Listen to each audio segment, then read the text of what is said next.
क्या आपने कभी ऐसी जगह के बारे में सुना है जहां सूरज ढलते ही पूरा इलाका खाली हो जाता है, जहां शाम के बाद इंसानों की नहीं बल्कि अनजानी आहटों की मौजूदगी महसूस होने लगती है?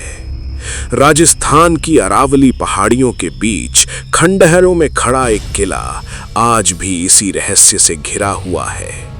दिन में ये जगह एक साधारण ऐतिहासिक स्थल लगती है, जहां टूटे हुए महल, पुराने मंदिर और वीरान बाजार दिखाई देते हैं। लेकिन जैसे ही अंधेरा फैलने लगता है, माहौल अचानक बदल जाता है।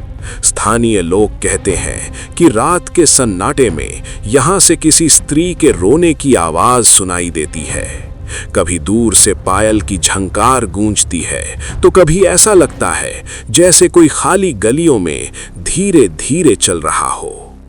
ये रहस्यमयी जगह है भानगढ़ फोर्ट, जिसे भारत की सबसे डरावनी जगहों में गिना जाता है।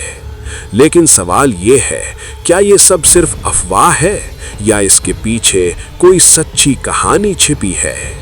कल्पना कीजिए उस समय की जब आज के खंडहर कभी एक समृद्ध और जीवंत शहर हुआ करते थे। अरावली की पहाड़ियों के बीच बसा ये इलाका कभी व्यापार, कला और संस्कृति का केंद्र माना जाता था। इतिहासकारों के अनुसार इस किले का निर्माण 16वीं शताब्दी के अंत में हुआ था। इसे बनवाया था आमेर के प्रसिद्ध शासक राजा भगवंत दास ने अपने छोटे बेटे माधो सिंह के लिए। धीरे धीरे यहाँ एक योजनाबद्ध शहर बसाया गया, जिसमें बाजार, मंदिर, हवेलियां और सैनिक चौकियां बनाई गईं। इस पूरे क्षेत्र का केंद्र था भानगढ़ फोर्ट। किले के नीचे लंबी बाजार गलियां थीं, जहां दूर दूर से व्यापारी आकर अपना सामान बेचते थे। कभी यहाँ शाम होते ही दियों की रोशनी से पूरा शहर चमक उठता था। संगीत, नृत्य और उत्सवों से रातें जगमगाती थीं। लेकिन इसी खुशहाल शहर की किस्मत में एक ऐसी कहानी लिखी जा चुकी थी जो आने वाले समय में इसे हमेशा के लिए वीरान बना देगी। भानगढ़ की सबसे प्रसिद्ध कहानी जुड़ी है एक राजकुमारी से, जिसका नाम था रत्नावती। कहा जाता है कि उनकी सुंदरता की चर्चा पूरे राजस्थान में होती थी। लोग कहते थे कि जब वो महल की बालकनी में आती थीं, तो ऐसा लगता था जैसे चांद धरती पर उतर आया हो। उनकी सुंदरता ही नहीं, बल्कि उनकी बुद्धिमत्ता और विनम्र स्वभाव की भी लोग बहुत प्रशंसा करते थे। जब राजकुमारी लगभग 18 वर्ष की हुई, तब आसपास के कई राज्यों से विवाह के प्रस्ताव आने लगे। राजकुमार और योद्धा उनसे विवाह करने का सपना देखते थे। लेकिन इसी दौरान भानगढ़ में एक ऐसा व्यक्ति भी रहता था जिसकी नजर भी राजकुमारी पर पड़ चुकी थी। वो कोई साधारण इंसान नहीं था। कहा जाता है कि वो तांत्रिक विद्या में निपुण था और उसके बारे में अजीब अजीब बातें सुनने को मिलती थीं। उसका नाम था सिंघिया तांत्रिक, और यहीं से इस कहानी का डरावना। कहा जाता है कि सिंघिया तांत्रिक केवल एक साधारण तांत्रिक नहीं था। लोग मानते थे कि वो काले जादू और रहस्यमयी मंत्रों का जानकार था। उसकी आंखों में एक अजीब चमक होती थी और उसकी मौजूदगी से लोग असहज महसूस करते थे।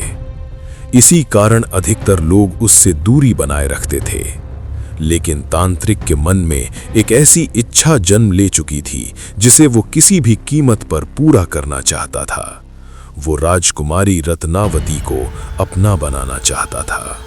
उसे पता था कि एक सामान्य इंसान के रूप में वो कभी राजकुमारी तक नहीं पहुंच सकता। इसलिए उसने एक खतरनाक योजना बनाई। एक दिन जब राजकुमारी की दासी बाजार से सुगंधित तेल खरीदने आई, तो तांत्रिक ने मौका देखा। उसने उस तेल की शीशी पर गुप्त मंत्रों का प्रयोग कर दिया। उसका इरादा था कि जैसे ही राजकुमारी उस तेल का इस्तेमाल करेंगी, वो उसके प्रभाव में आ जाएंगी। लेकिन किस्मत को शायद कुछ और ही मंजूर था। जब वो तेल महल में पहुंचा, तो राजकुमारी रत्नावती को अचानक उस पर शक हुआ। कहा जाता है कि उनके गुप्तचरों ने पहले ही तांत्रिक की योजना के बारे में जानकारी दे दी थी। राजकुमारी ने बिना देर किए उस शीशी को उठाया और किले की दीवार के बाहर फेंक दिया। जैसे ही शीशी जमीन से टकराई, वो टूट गई और तेल पास पड़े एक बड़े पत्थर पर फैल गया। कहानी के अनुसार उस पत्थर में तांत्रिक का जादू समा गया। अगले ही पल वो पत्थर अजीब तरीके से हिलने लगा और तेजी से लुढ़कता हुआ सीधे तांत्रिक सिंघिया तांत्रिक की ओर बढ़ा। कुछ ही क्षणों में वो पत्थर उस पर गिर पड़ा। तांत्रिक गंभीर रूप से घायल हो गया, लेकिन मरने से पहले उसने ऐसा श्राप दिया जिसकी गूंज आज तक इस किले की दीवारों में महसूस की जाती है। जब घायल तांत्रिक सिंघिया तांत्रिक जमीन पर पड़ा था, तब उसकी आंखों में गुस्सा और दर्द साफ दिखाई दे रहा था। कहते हैं कि मरने से ठीक पहले उसने कांपती आवाज में एक भयानक श्राप दिया। उसने कहा कि जिस शहर ने उसके प्रेम को ठुकराया है, वो शहर कभी खुशहाल नहीं रह पाएगा। यहाँ रहने वाले लोग जल्द ही विनाश का सामना करेंगे और ये जगह हमेशा के लिए उजड़ जाएगी। कुछ लोगों का मानना है कि उसी पल से इस शहर की किस्मत बदल गई। कहानी के अनुसार कुछ समय बाद भानगढ़ पर अचानक पड़ोसी राज्यों ने हमला कर दिया। चारों तरफ युद्ध की आवाजें गूंजने लगीं, तलवारों की टकराहट, सैनिकों की चीखें और आग की लपटों ने पूरे शहर को भयावह बना दिया। इस युद्ध में राजकुमारी रत्नावती की भी मृत्यु हो गई। इसके बाद धीरे धीरे लोग इस शहर को छोड़कर जाने लगे और कभी चहल पहल से भरा ये स्थान खामोश खंडहर बन गया। समय बीतता गया और भानगढ़ लगभग पूरी तरह उजड़ चुका था, लेकिन कई वर्षों बाद इसे फिर से बसाने की कोशिश की गई। इस बार इस काम की जिम्मेदारी थी राजकुमार माधो सिंह के वंशजों पर। कहानी के अनुसार किले के पास एक संत रहते थे जिनका नाम था बालानाथ। जब किले को दोबारा बसाने की योजना बनी, तब उनसे सलाह ली गई। योगी ने एक चेतावनी दी। उन्होंने कहा कि किला जितना चाहे बना लो, लेकिन ध्यान रहे कि उसकी ऊंचाई इतनी ना हो कि उसकी छाया उनके आश्रम तक पहुंचे। उन्होंने कहा कि अगर ऐसा हुआ तो यहां एक बार फिर विनाश आ जाएगा। शुरुआत में इस नियम का पालन किया गया, शहर फिर से बसने लगा, लेकिन समय के साथ ये चेतावनी धीरे धीरे भुला दी गई। कुछ वर्षों बाद किले के शासकों ने इसे और भव्य बनाने का निर्णय लिया। उन्होंने महल की ऊंचाई बढ़ानी शुरू कर दी। नई दीवारें बनाई गईं और किले को पहले से भी ज्यादा ऊंचा कर दिया गया।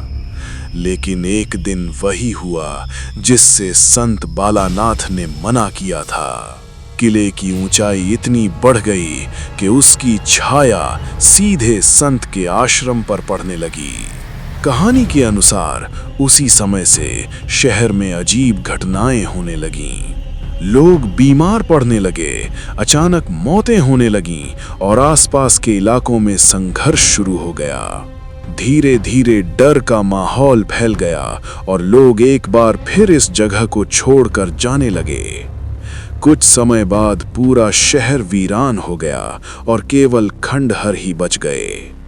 यहीं से भानगढ़ फोर्ट की भूतिया कहानियां और ज्यादा मशहूर होने लगीं।